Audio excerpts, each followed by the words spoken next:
and I have to go over the state of Maine mandated reporter training.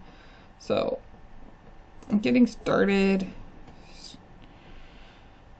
At the end of this training, you'll be asked to enter your personal information to guarantee a printable certificate of completion. Closing out of this training at any time will require you to restart from the beginning. Please be sure to complete the training in its entirety and save your certificate and completion before closing this screen. It will take approximately 1 to 2 hours to complete all modules within this training. I've actually done this before. I just wanted to go over it again before doing my homework. So it says lost certificate, get certificate, but you need a confirmation thing, and I don't have that. So this training audio provides valuable information. Be sure to look out for the below play icon to play each audible file.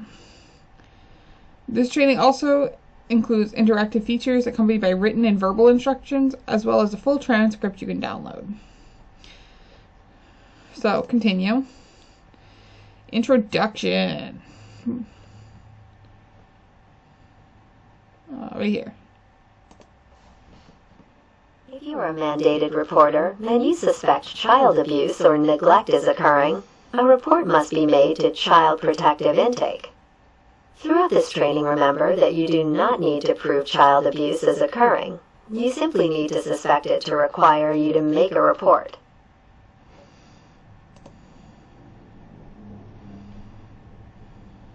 The purpose of this training is to promote child safety by increasing the knowledge of mandated reporters, explaining the process for reporting abuse, and identification of the signs of abuse and neglect.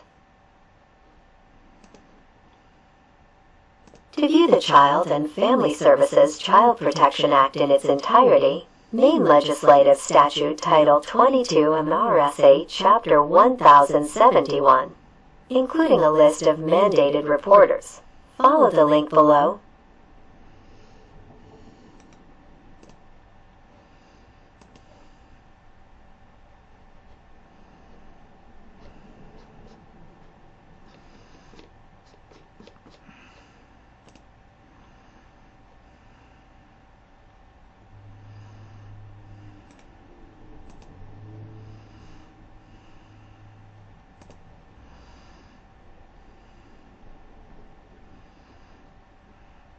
Okay, I'm going to save this and go through this another time. Right now, it's just about this part, so... Mandated reporters are required to file a report of suspected abuse or neglect of a child when one of the 3 scenarios occurs. Scenario 1. A reporter's occupation is included in the list contained in Title 22, which is the Maine statute that governs the Office of Child and Family Services. Scenario 2. A reporter becomes aware of suspected abuse or neglect while acting in a professional capacity. It is not necessarily required when engaged in activities of personal life. Scenario 3. A reporter has a reasonable cause to suspect that a child has been or is likely to be abused or neglected, or that a suspicious child death has occurred. It is important to point out that reporter is not required to provide proof of abuse or neglect, simply to report the reasonable suspicion. The law states, whenever a person is required in a capacity as a member of the staff of a medical or public or private institution, agency, or facility, the person immediately shall notify either the person in charge of the institution, agency, or facility, or a designated agent, who then shall cause a report to be made. The staff also may make a report directly to the department. If a person required to make a report notifies either the person in charge of the institution, agency, or facility, or the designated agent, the notifying person shall acknowledge in writing that the institution, agency, or facility has provided confirmation to the notifying person that another individual from the institution, agency, or facility has made a report to the department. The confirmation must include, at a minimum, the name of the individual making the report to the department, the date and time of the report, and a summary of the information conveyed. If the mandated reporter does not receive the confirmation from the institution, agency, or facility within 24 hours of the notification, the mandated reporter immediately shall make a report directly to the department. An employer may not take any action to prevent or discourage an employee from making a report. For example, if a school's principal is the designated agent and a teacher suspects one of their students is the victim of child abuse, the principal cannot try to discourage them from making a report. The principal also cannot decide not to make the report. If the teacher does not get written confirmation that the report was made within 24 hours, they must then make the report themselves. Best practice is for the mandated reporter to be with a designated agent when the report is made. The intake caseworker will likely have specific follow-up questions that the mandated reporter will be better able to answer than the designated agent who does not have first-hand knowledge.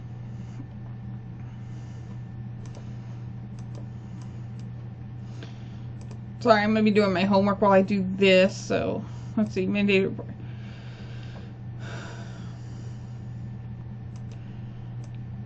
Okay, secondly, compare Maine laws to 2 other states of your choice.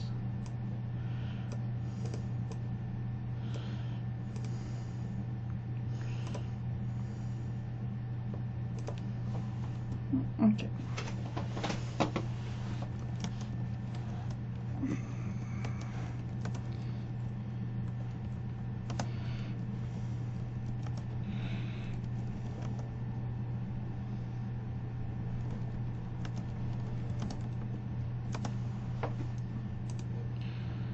By law, mandated reporters cannot make reports anonymously. This means that mandated reporters must identify themselves to DHHS and provide contact information. DHHS staff will ask how the reporter knows the family and when the reporter last had contact with the family. Mandated reporters are only mandated to report when they learn information through their position as a mandated reporter, not when information reported is obtained in the course of personal life.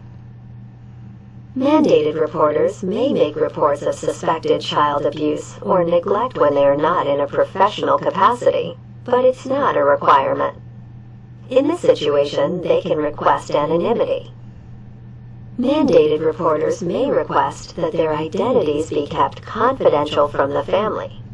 This means that DHHS will not disclose this information unless DHHS pursues court action on behalf of the child, at which point the reporter may be subpoenaed to testify to the information reported.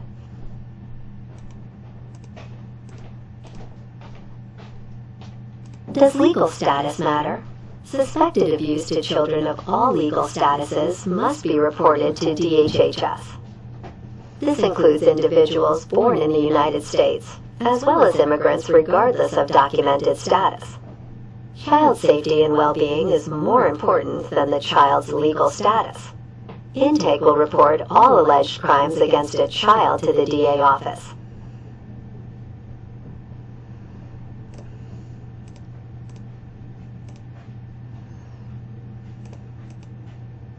Any reports of suspected child abuse or neglect by any person are reported to DHHS, Child Protective Services, as it is the role of DHHS to intervene in these situations. Reporters can call the Child Protective Intake Unit 1-800-452-1999 to make a report, or a report can be made in person at any DHHS, Office of Child and Family Services Agency. Any reports that involve an alleged or potential crime of a child are reported to the District Attorney's Office. When DHHS receives these reports, Child Protective Intake will also forward the report to the DA office. The role of DHHS, as was stated, is to intervene in situations where abuse and/or neglect is occurring to a child and to partner, and work with the family to help resolve the issue. The role of the police and DA are to determine if a crime has been committed and whether to prosecute. In emergency situations, for example, a parent arrives to pick up a child from daycare intoxicated, a mandated reporter should call 911 for law enforcement response.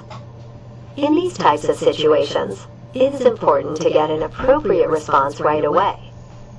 After the immediate situation is resolved, the mandated reporter must call DHHS and make the report. Law enforcement will also report, but the mandated reporter needs to make their report to ensure intake has all the pertinent information. Law enforcement's information is one piece, and the mandated reporter may have other important information, for example, other concerns or knowledge of the family. These are some of the common concerns that come up about reporting. Have any of these concerns ever come up for you? What if I am wrong? If you report concerns regarding child abuse, neglect, the department conducts an investigation and finds that abuse or neglect has not occurred. That is an ideal outcome. I don't want to be fired as a provider. Providers may reasonably be concerned that a family may terminate services if a provider makes a report. If you're concerned that this may occur, it may be beneficial to request confidentiality when reporting to protect your working relationship. I'm worried about retaliation. Providers may worry that a family may make a complaint to a provider agency or that a family will retaliate in a physical manner. I need to maintain a relationship with the family, personal relationship. This may again be a time to request confidentiality. I don't want to release confidential information about my client. HIPAA defers to federal and state laws regarding child abuse and neglect. This means if a caseworker asks for information regarding a client's mental health or substance abuse issues, it is legal for you to provide the information because it may have a direct relationship to child safety. There are also some common concerns that come up about not reporting, which are risk to the child. Often if a provider is working with a family and observing child abuse or neglect, the issue has gotten to the point that it will not resolve itself and intervention may be required. Without intervention, the level of risk to the child may remain the same or even increase. Licensing issues. If a provider holds a professional license, has concerns regarding child abuse or neglect and fails to report those concerns and harm comes to the child, it is possible that this failure to report could impact the provider's professional license. Fine, if a mandated reporter fails to report suspected child abuse or neglect, the reporter may be fined up to $500. Civil suit. If a mandated reporter has concerns regarding child abuse or neglect and fails to report those concerns and harm comes to the child, it is possible that the family could bring a civil suit against the mandated reporter.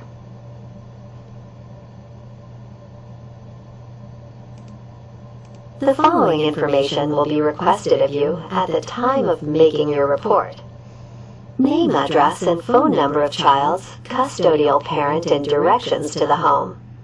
It is important to have a physical address for the family so that DHHS staff can locate the family for investigation, and if they have directions, as well as a description of the outside of the home, such as a white cape with black trim and a 2-car garage attached. This is helpful when houses are not marked clearly with address numbers. Names and relationships of other adults in the home. It is important for DHHS to know who is in the home and who's caring for the children. Child's name, age, and date of birth. It is always best to have as much identifying information as possible, including first and last names and spelling of non-traditional names.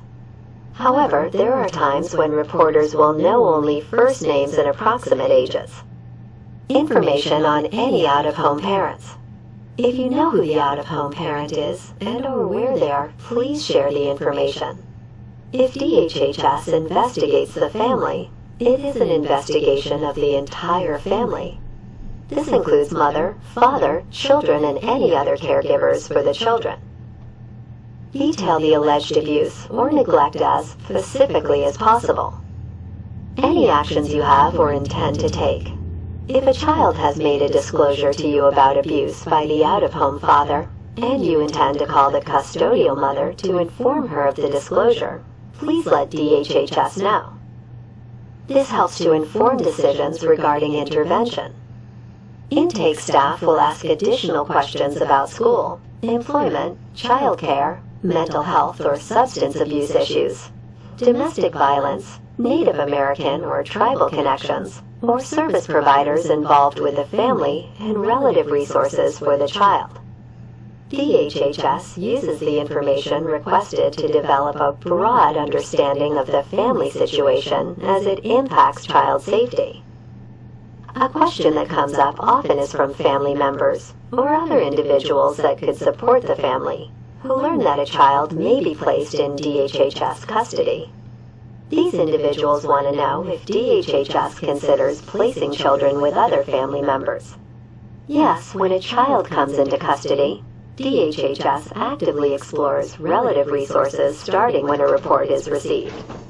DHHS understands that it is best for a child to remain with people they know and are comfortable with. DHHS strives to ensure that children remain in their home communities even when they may not be able to remain in their birth homes.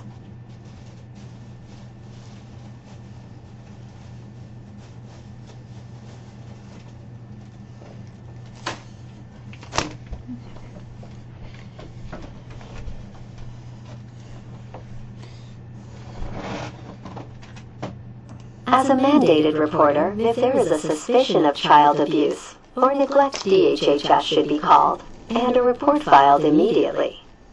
The intake number is 1-800-452-1999. This number is available 24 hours a day, 7 days a week, including holidays.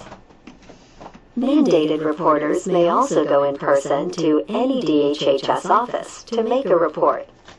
Child welfare staff will assist in making the report to intake. If you make a report to DHHS, you are not required to submit a paper copy of your report as well. But if you are reporting about a note that a child or a parent has written, you may be asked to fax a copy of the note to DHHS. Or if you're reporting a disclosure that a child made, and you have written down a transcription of your conversation with the child, you may be asked to fax a copy of that to DHHS. If your report is regarding a child that was allegedly abused in another state, make the report to Maine Intake. Maine Intake may request that you also call the state intake where the child was allegedly abused, so that report can be firsthand. Please follow the instructions of Maine Intake so that all concerned have the most accurate information available.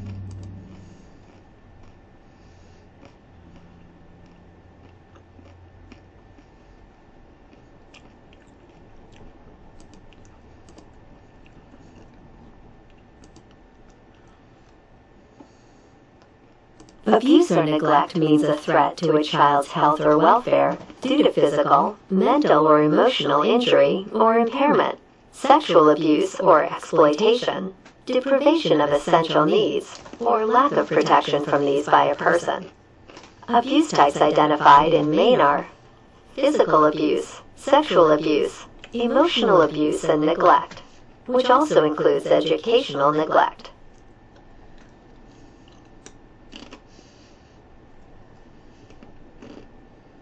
Risk factors are negative factors, or the lack of resources within the family and the family environment that may already be or become challenges to achieve and maintain child safety. These factors also increase the likelihood of a child experiencing child maltreatment. It's important to note that just because there are risk factors in a child's home life, it does not automatically mean that abuse or neglect is occurring, and likewise the absence of risk factors does not mean that abuse and/or neglect has not occurred.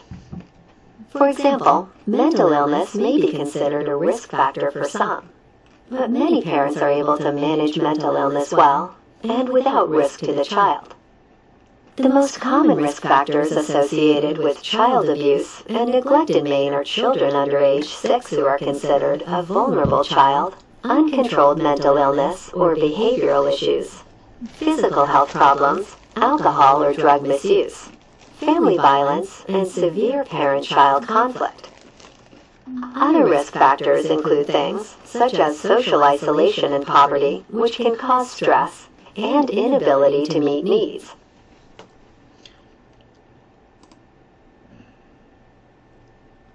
Under the Office of Child and Family Services policy, physical abuse refers to the abusive treatment to a child that caused or is likely to cause physical injury.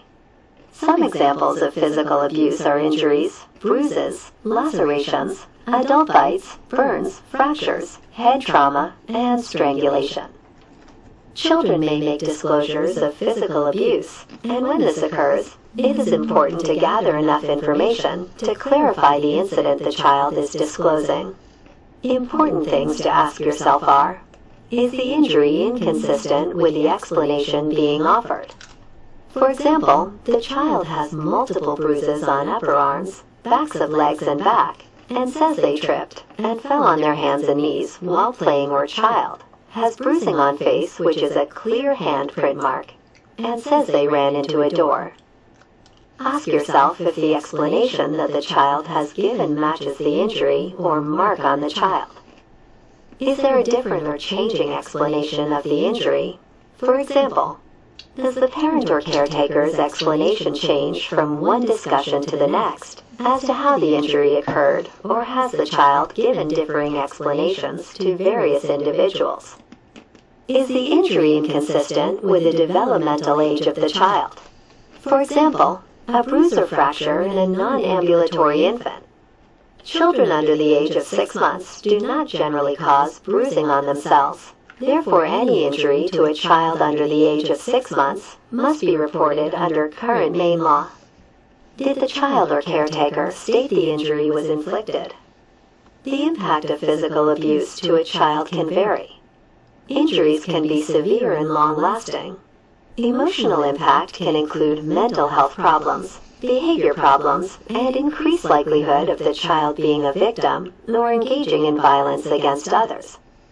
Below is a list of possible indicators of physical abuse and things to look for when observing bruises, burns, or fractures in children. Is the bruising on multiple locations on the body, buttocks, back, backs of legs, etc.?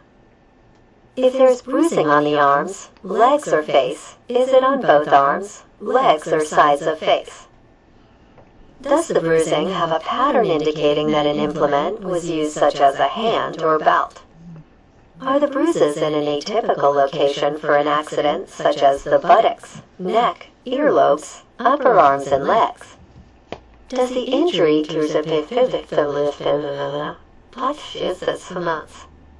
Cigarette burns typically leave a small blistered scabbed over mark, but bug bites can also leave a similar looking mark. Immersion burns usually have clear, demarcated lines with no splash marks. This burn would occur on children being forced to put hands, legs, or other appendages in very hot water. Look for patterns like an electric burner, iron, lighter, hairdryer, etc. Approximately 30% of all childhood fractures are inflicted. In children under 1 year of age, 75% of fractures are inflicted. So it says use the tabs below. This is pretty much what they went over. Mandated reporters may be interacting with children in virtual settings. Since the pandemic changed how we conduct our work, There have been many situations where educators, medical staff, therapists, and others are meeting with children and families virtually. This is likely to continue to occur as another tool to reach children in rural areas or with different needs. Throughout this discussion of indicators of abuse types, we will include indicators that may be observed in virtual settings. Remember that the role of a mandated reporter does not change in a virtual setting. If you're suspicious of child abuse or neglect occurring, you're mandated to report it. A child may be wearing makeup to cover bruises. They may show you on the screen bruises or injuries that look like self-harm. Look for bruising that is in patterns or shapes. Be aware of others in the background. What are siblings doing when crossing the screen? Do their siblings have injuries? Pay attention if you notice changes in effect due to others in the room. Does someone's presence impact conversation? Is the child nervous or looking off screen for prompts? Are there verbal pattern changes that may indicate the child is being coached in what to say? If you suspect physical abuse when you're meeting with a child virtually, it is essential that you make a report. Pay attention to stories that don't match the injury, minimizing or avoiding talking about what happened or varying stories of what happened. Be aware of complaints of soreness or visual clues of soreness. So it looks like it doesn't have a speech thing for this. But they're saying is spanking child abuse? Not necessarily. The use of spanking or physical discipline in and of itself is not child abuse. Spanking or physical discipline becomes abuse when it causes or is likely to cause physical harm to a child, like bruising, cuts, or broken bones, or when it causes or is likely to cause emotional harm to the child. Images below will show you what you might see on a child for patterns or bite marks. Warning: these are colored photographs of actual injuries on children. Often child welfare and law enforcement will take photos of injuries and environments. This is not the responsibility of the mandated reporter. Please speak to your supervisor before you consider taking any photos. So this is some of the pictures. Pattern injury of a slap mark. This is a slap mark on a 3-year-old child. If you saw this injury in a child, how would you describe it to intake? What other concerns do you have for this child based on the injury? What could have caused this mark? This photo shows a characteristic linear patterning of an open handprint from a slap on this child's face. Young children are at a much greater risk for brain damage from head injuries as their skull and facial bone structure have not solidified yet. As we have stated, children under the age of 6 months are unlikely to have any bruises that are accidental. Once a child starts walking, however, at around 12 to 18 months, they can sustain accidental bruises of the shins, forehead, and other bony prominent areas. If you saw this injury, what questions might you ask the child? What happened to your face? When did that happen? Who was there? If you saw this injury on a child, how would you describe it to intake? The child's face has red lines that look like a slap mark. The redness and bruising goes up the left side of the child's face into his hairline and ear. What other concerns do you have for this child based on this injury? Head trauma, neck or inner ear injuries.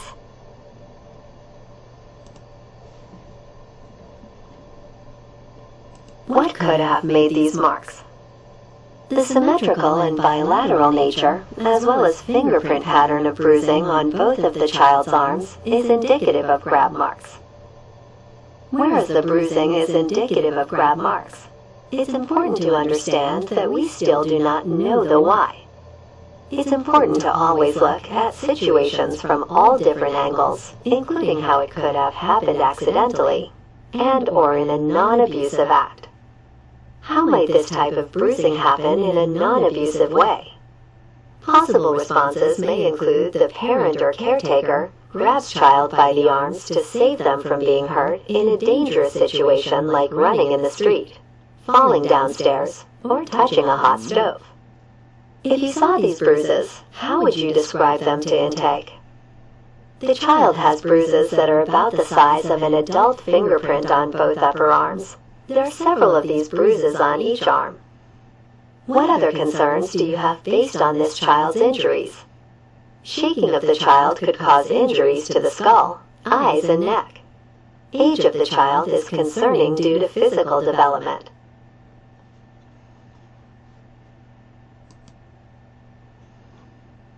What could have caused this mark? This photo shows a characteristic human bite.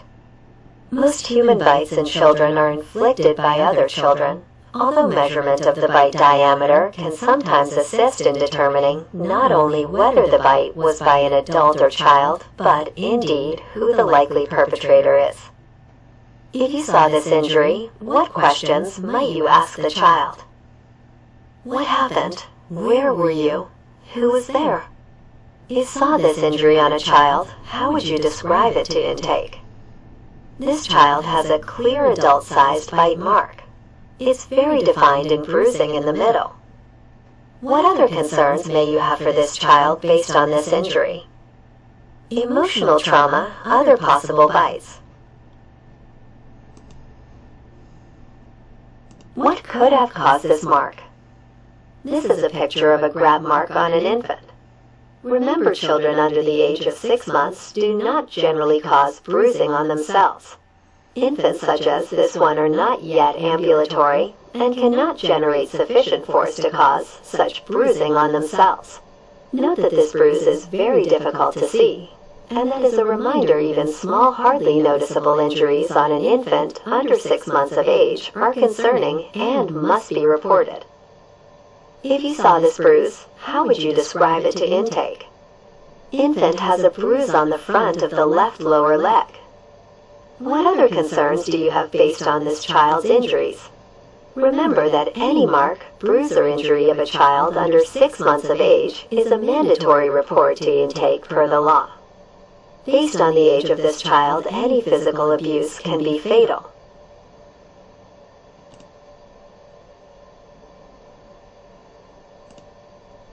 The state of Maine definition for child sexual abuse has 3 components. A person has engaged in sexual contact with a child or forces a child to have sexual contact with others. A person knowingly allows a sexual offender of children uncontrolled access to the children. It's important to clarify that DHHS would be concerned when a sex offender of children has uncontrolled, unsupervised access to children. A person is intentionally subjecting a child to purposefully suggestive remarks and behaviors, creating a sexualized environment that is likely to result in sexual abuse or exploitation. A person can include a youth who is exhibiting these behaviors with another child. If you are aware this is occurring, report it to intake. Youth that receive treatment for sexualized behaviors have great outcomes. It will be important to assess these situations and determine what is going on to best help that family. These are some of the behavioral and physical indicators for sexual abuse. Inappropriate sexual knowledge or behavior for the child's age. Disclosure or other concerning statements from the child. Sleep disturbance. Exposure to a person who has sexually abused a child. Physical indicators may include unexplained genital injury, sexually transmitted infections, pregnancy. It's important to note that because an indicator is present, as with the other abuse types, does not automatically mean that abuse is occurring.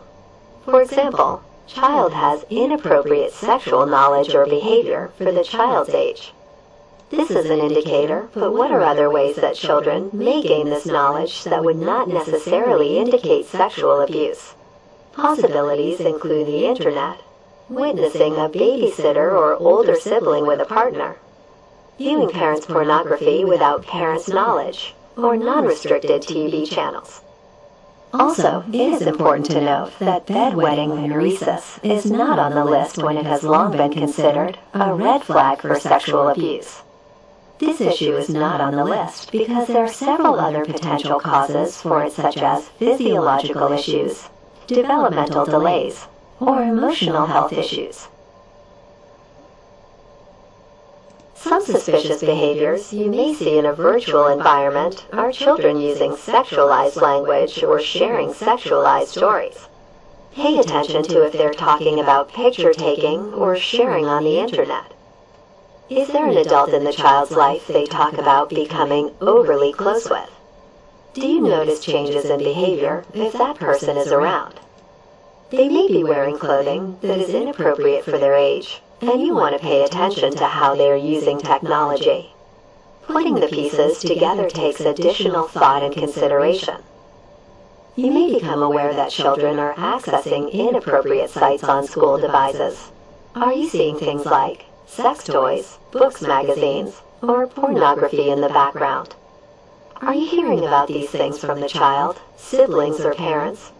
Does someone else seem to be influencing or telling the child what to say? Sex trafficking, or commercial sexual exploitation of children, is when a person responsible for a child uses the child for sexual purposes in exchange for something of value.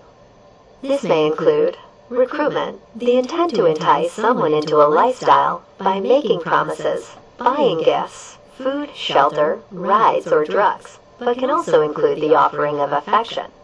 Harboring, keeping a person detained in some way through methods such as threatening, withholding basic needs, or with drugs.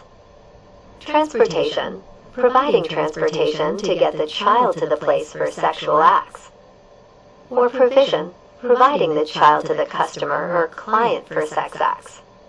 If you are aware that a child is being sex trafficked, this is an immediate report to intake. Please be aware in these situations the child victim will not be prosecuted for a crime. Recognizing the signs can be difficult.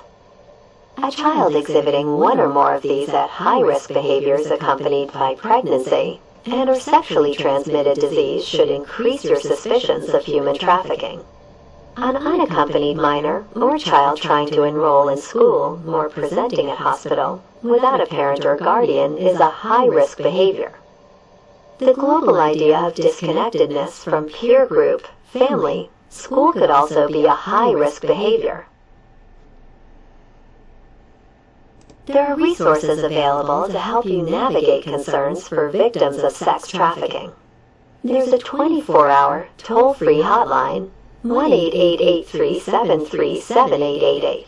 There's also the Maine Sex Trafficking and Exploitation Network, which offers a bi-weekly roundup of news, resources and trainings, technical assistance, public awareness, victim support fund, a website with links to Maine's providers and national resources. The Maine Sex Trafficking and Exploitation Network can be accessed at www.minestn.org. The Maine Coalition Against Sexual Assault, MCASA, also offers training, technical assistance, as well as a 24-hour crisis and support line. 1-888. Oh, I thought they were done. Oh well, we're on to emotional abuse, which... In the state of Maine, the definition for emotional abuse is any abusive treatment by a person that has resulted in emotional impairment or distress in a child.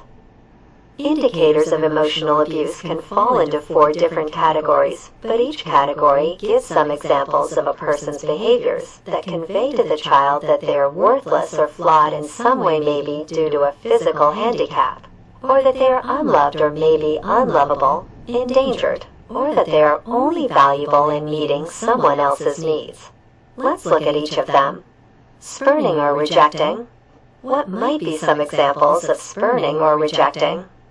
This could consist of verbal and nonverbal acts that reject and degrade a child, such as belittling, degrading, overly hostile or rejecting treatment, shaming and or ridiculing the child for showing normal emotions, consistently singling out one child to criticize and punish, or public humiliation. Terrorizing. What might be some examples of terrorizing?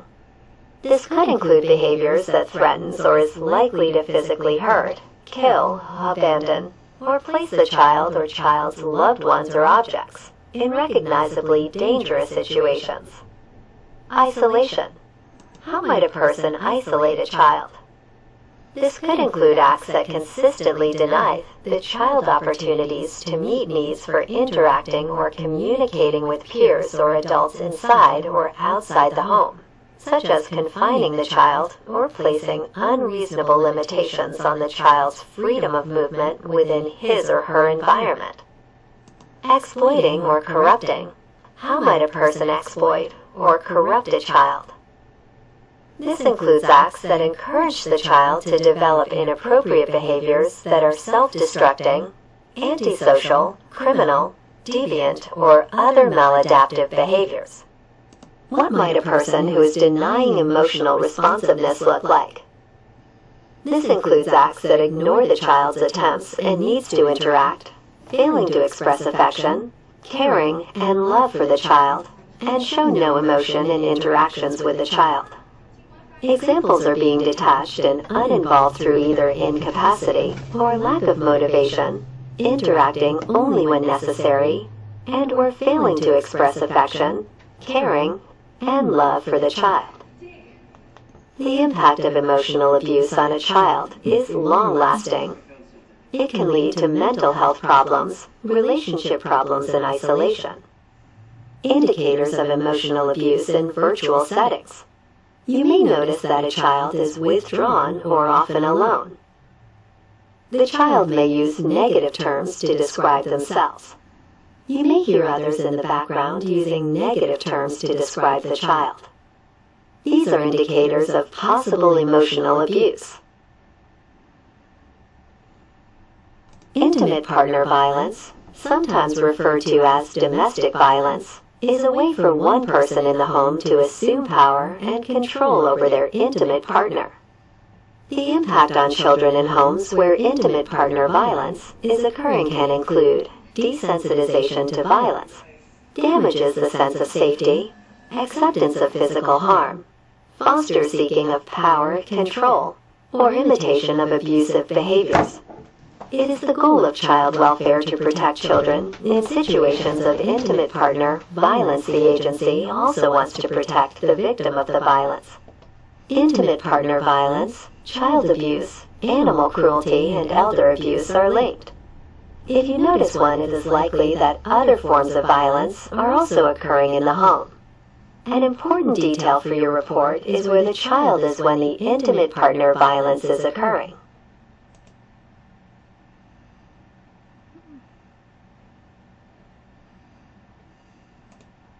The state of Maine defines neglect as failure to provide adequate food, clothing, shelter, supervision, or medical care when that failure causes or is likely to cause injury, including accidental injury or illness. Also, failure to protect a child from harm resulting in physical abuse, sexual abuse, or emotional abuse. It can be categorized as a deprivation of necessities, like food, clothing, shelter, by a lack of medical or dental care, by a lack of supervision, and by a failure to protect a child from other forms of abuse.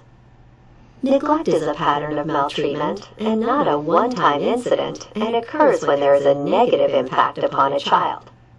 Example, if a child has poor hygiene, but there is no negative impact to the child's physical health, self-esteem, or peer relationship, the poor hygiene may not rise to the level of being neglectful. Some common indicators of neglect include underweight or overweight. This refers to children who are grossly underweight or overweight.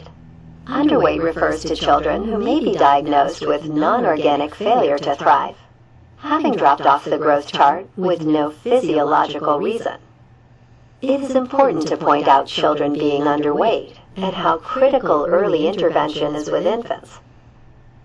Non-organic failure to thrive in infancy can have severe long-term and often lifelong adverse effects on that child if they do not receive intervention in a timely manner or even death. The most common dynamic for a non-organic failure to thrive is an undemanding infant and an inattentive or ignoring parent. Overweight refers to children who may be morbidly obese with the obesity affecting their overall health, like difficulty ambulating, joint pain, juvenile diabetes, and more. Consistent hunger. This refers to instances where children chronically complain of being hungry, going without meals at home, begging for food, hoarding food, etc. Poor hygiene. This refers to a chronic situation where a child's hair, skin, and clothing are chronically unclean, and this is negatively impacting the child's health or emotional well-being. An example of physical presentation might be a rash, and emotionally is the cause of bullying or isolation from their peer group. Inadequate clothing for weather. This refers to a chronic situation, not a one-time incident where Johnny comes to school during the first snowfall without a hat and mittens. Basic needs not met. This refers to an ongoing lack of food, shelter, clothing, etc. Unattended needs. This refers to instances of medical or dental neglect where the failure to take action has a negative impact on a child. For example, a child has numerous cavities which have gone untreated. Now several of the cavities have led to abscesses, infections, which are painful for the child. Still, the person responsible for them is not addressing the issue. The dentist is concerned because of the pain caused by the abscesses, but also because a long-term infection can be detrimental to the child's overall health. Child is left alone, unsupervised for long periods of time. There is no law in Maine that states how old a child must be before he or she may be left alone. This is dependent upon multiple variables, such as the child's developmental ability, any handicapping conditions, or other factors. When DHHS receives a report that a child is being left home alone, they request information regarding that specific child, like if the child has any developmental, emotional, or physical handicap. Whether the child knows how to call parents, neighbors, 911 if necessary. How long the child is home alone and whether the child is comfortable with the arrangement. It is never acceptable to leave an infant home alone because infants require adult caregivers to meet nearly all of their needs. It may be acceptable to leave a 10-year-old home for an hour after school until parents arrive home from work if the child knows how to reach the parents via phone, has a neighbor nearby to touch base with if needed, and knows how to call 911 in an emergency. It may be unacceptable to leave a 16-year-old home alone if the child has a physical handicap that would prevent them from being able to care for themselves, or a behavioral issue like fire setting, for example, that would put the child at risk. A child left with inappropriate caregiver. This refers to situations where a caregiver may pose a threat of abuse or neglect to a child based upon prior behavior. For example, if an adult physically abused their own child, and that child is no longer in their care as a result of the abuse, it may not be safe for that adult to be caring for another child after school. Unsafe or unsanitary housing. This refers to situations where living conditions are hazardous to a child's health and well-being. For example, a child's bedroom is in the back of the home in an area that has not been finished off. There are exposed wires in the walls where the child could easily come into contact with them. Also, there's a leak in the ceiling near the overhead light fixture, which causes concern for a short circuit and potential fire hazard.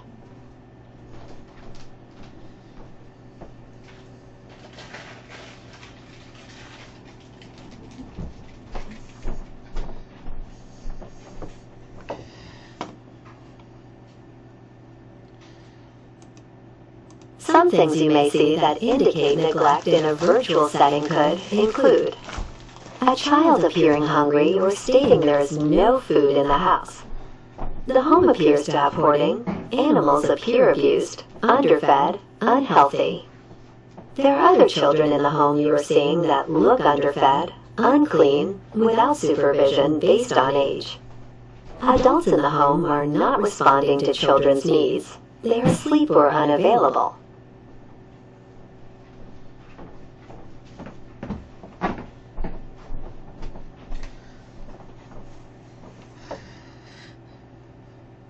Substance-exposed infants, say, is one term that is used to describe infants that have been exposed to or affected by substances in utero. Another term you may hear is substance-exposed newborns, SEN.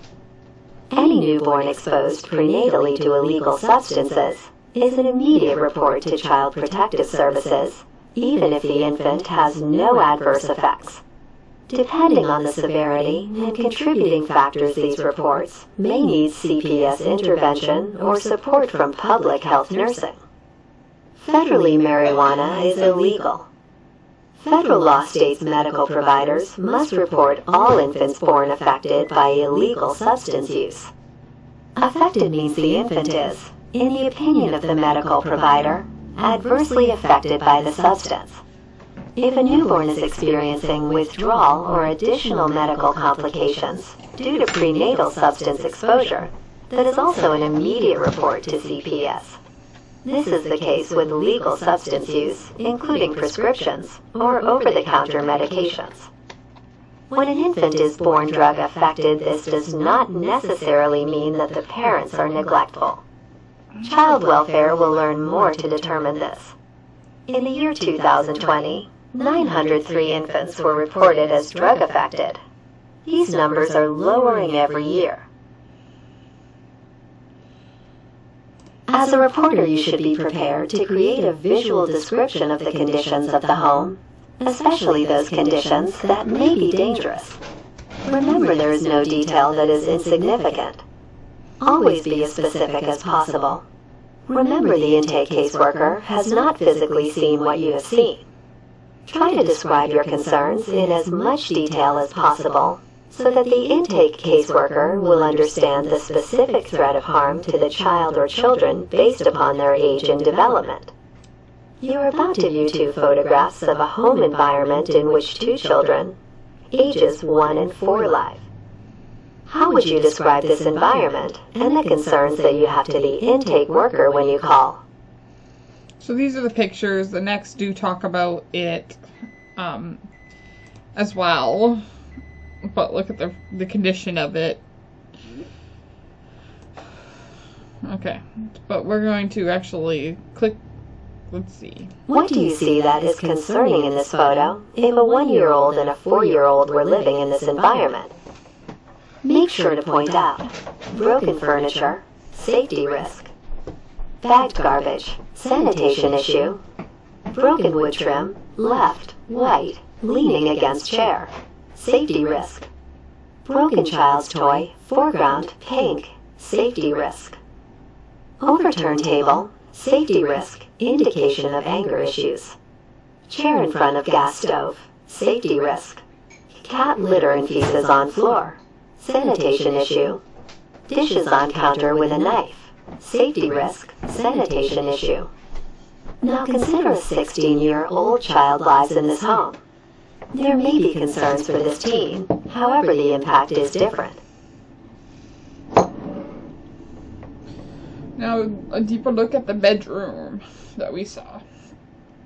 What do you see in this photo that is concerning if a 1-year-old and a 4-year-old were living in this environment? Make sure to point out. Mattress stained with human and animal waste, sanitation issue, bed devoid of any bedding, no attempt to make room comfortable for child, bagged and unbagged garbage on floor, sanitation issue, safety issue, table in front of second-story window, safety issue, drawers piled next to dresser, safety issue.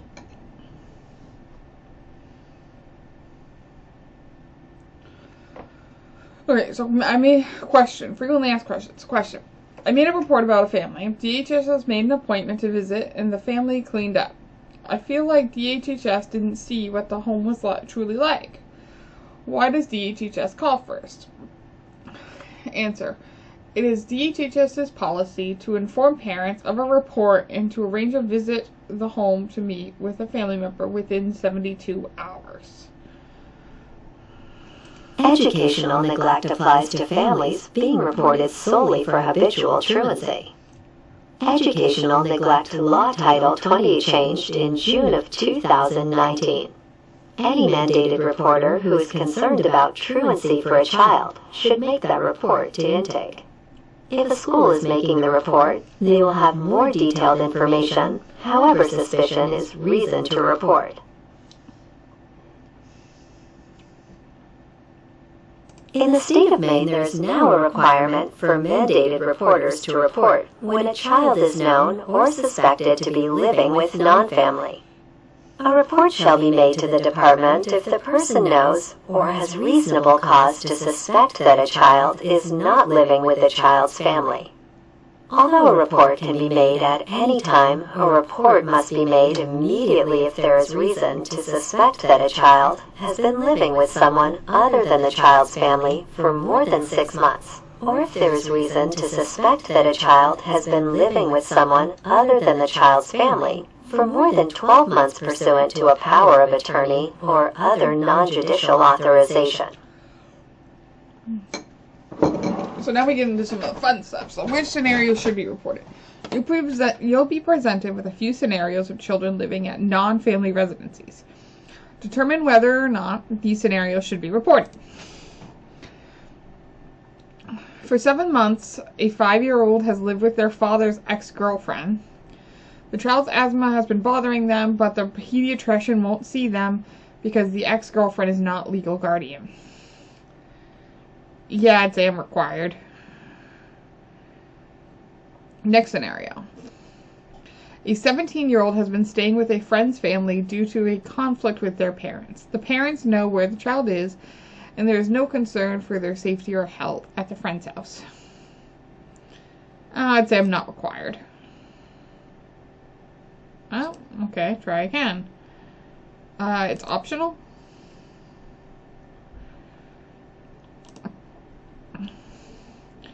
A 10-year-old lives with the grandparents and has for years. The grandparents do not have guardianship but are happy to have the child in their home, and the child appears clean, happy, and well fed. Yeah, I'd say report it.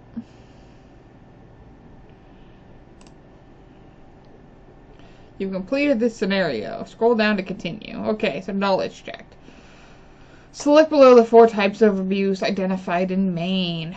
Neglect, emotional,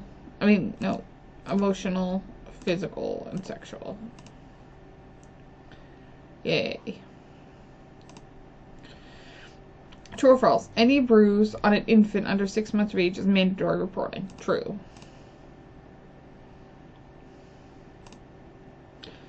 Fill in the blank. Injuries to the blank are uncommon and may be indicative of physical abuse.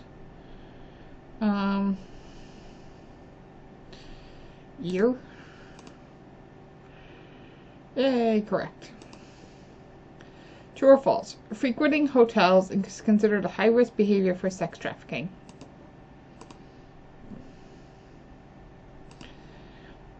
True or false? Exposure to domestic violence and animal cruelty may contribute to emotional abuse. True.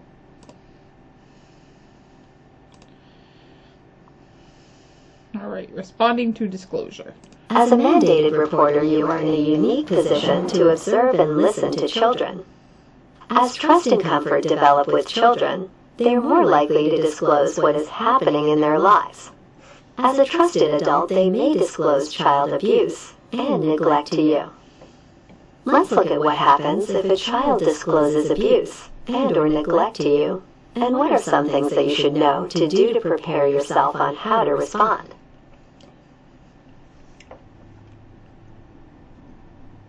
If a child tells you about abuse or neglect occurring to them, and you need more information before calling intake, it is okay to ask open-ended questions.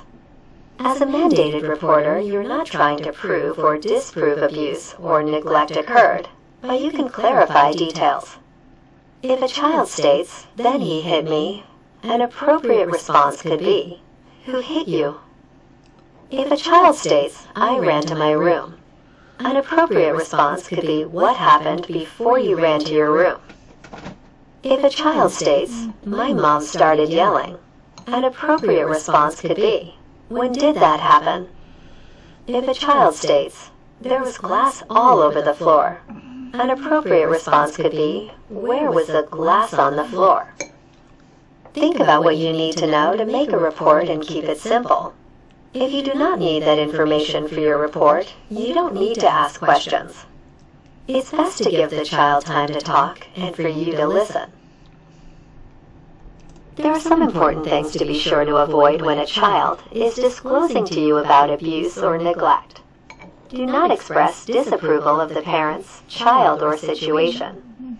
Although a child is making a disclosure because they may want something to change, the child does not always see the perpetrator as being bad or having done something wrong. Be careful not to allow your own disapproval to color the child's reactions. Do not mention consequences for the alleged offender. Although a child is making a disclosure of abuse or neglect, the alleged offender may be a friend, family member, or parent. This means that the child has an emotional attachment to this individual, and knowing that the disclosure may cause difficulties for the alleged offender may be upsetting to a child. Do not promise to keep the disclosure a secret. If the disclosure contains an allegation of child abuse or neglect, the disclosure must be reported to DHHS and/or law enforcement. If you've made a promise not to share the disclosure and then have to share it due to the law, this may undermine your relationship with the child. Do not tell the alleged offender a child made a disclosure if it may increase the risk to the child. If a 10-year-old child says that his father is hitting him on the bare bottom with a leather belt when the school reports that the child has acted out, telling the father that the child disclosed the abuse may cause the father to retaliate against the child for talking. If you're making a report to DHHS due to a disclosure of abuse or neglect, it may be appropriate to speak with an intake caseworker to determine whether informing the parent of a disclosure is appropriate.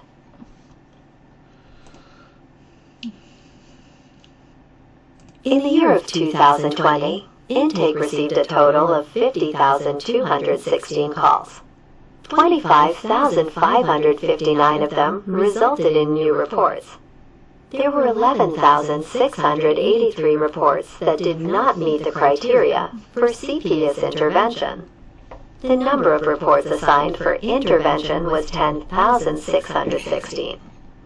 This pie chart shows us that in 2020, neglect shown in blue was the most prevalent form of abuse found during an investigation, with emotional abuse shown in green was second, followed by physical abuse in red, and then sexual abuse in yellow.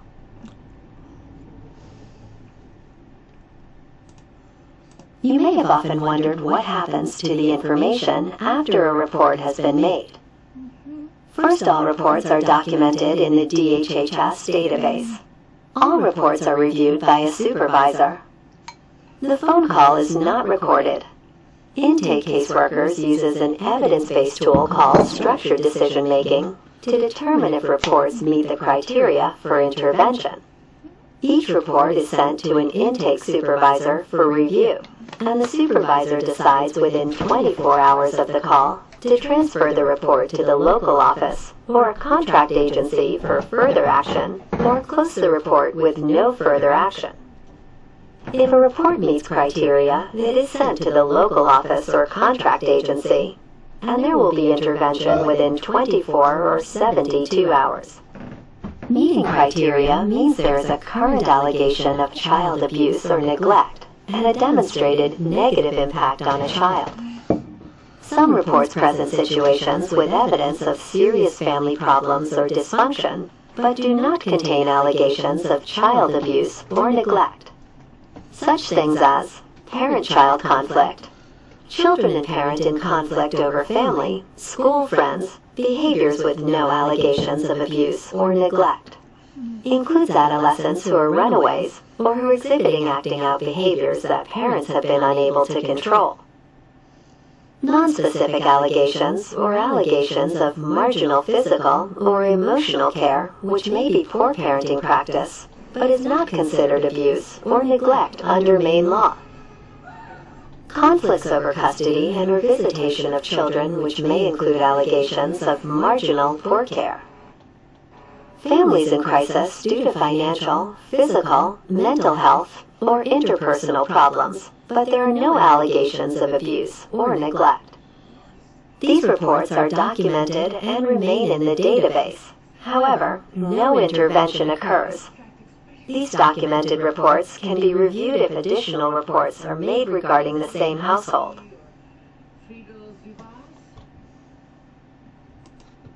SDM is an evidence-based tool that is used at intake to determine if reports meet criteria for OCFS intervention, or if those reports require a lower level of intervention, such as voluntary services or community supports. SDM provides a screening criteria which helps staff identify if an intervention is needed, at what level, how quickly, and what is the best response. Appropriate reports requiring intervention are then transferred to the appropriate office or agency within 24 hours. Reports of high severity are assigned to OCFS for intervention. Intervention will occur within 72 hours of transfer. An investigation of the situation generally lasts up to 35 days. Alright, so we're at the when in doubt, call in. So we're at the knowledge check. True or false? When responding to disclosures, you may ask clarifying, open-ended questions. True. Correct. When listening to a disclosure of child abuse and neglect, some things to avoid are: do not express disapproval of the parents, child, or situation. Do not mention consequences. Do not promise to keep a secret. Do not. Okay, so that's all of the above. The most common abuse type found is neglect. Fill in the blank. All reports received at intake are always assigned for assessment, auto-recorded for quality assurance, documented and reviewed by a supervisor. I think documented? Yeah. There we go. So, lastly, a few of the frequently asked questions that are important to discuss. There have been situations when a reporter has requested confidentiality only to find that the family seems to know the reporter's identity as the report source. This causes the reporter to feel that DHHS did not respect the request for confidentiality. If you request confidentiality, DHHS will honor that request. This means that if you are the children's maternal grandmother, a caseworker will not go to the home and say your name, or that a grandparent called. However, because you may have reported detailed information regarding a specific incident that not many people outside the family know about, the family may have guessed that you made the report. DHHS would not confirm this to the family. Also, there are times that a reporter has made a report and DHHS gets involved, but then after a time the reporter notices that things are getting bad again, or the same behaviors that were concerning before are beginning again, and they wonder why DHHS isn't doing anything. DHHS may have closed and may be unaware. When DHHS conducts an investigation and intervenes in a family situation, things in the home may improve and DHHS may choose to close with the family believing that the issues have been resolved. But once they are out of the home, the family begins to revert back to previous behaviors. This happens at times and DHHS may not be aware of it.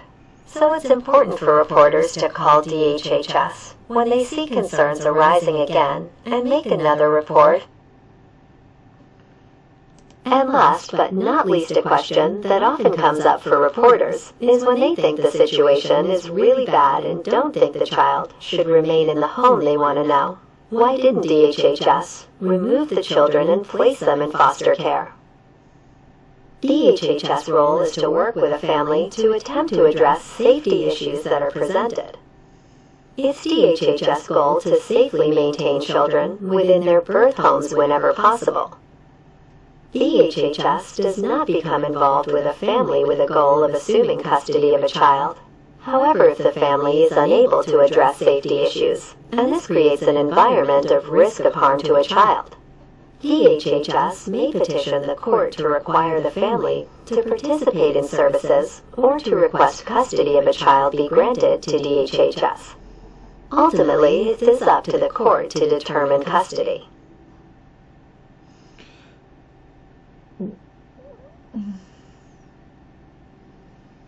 So it says to report child abuse or neglect, call the child protective intake line. So now I'm completing all the learning modules, and it says click begin to move to the final knowledge check. I will have unlimited attempts to score 100% in order to receive my certificate.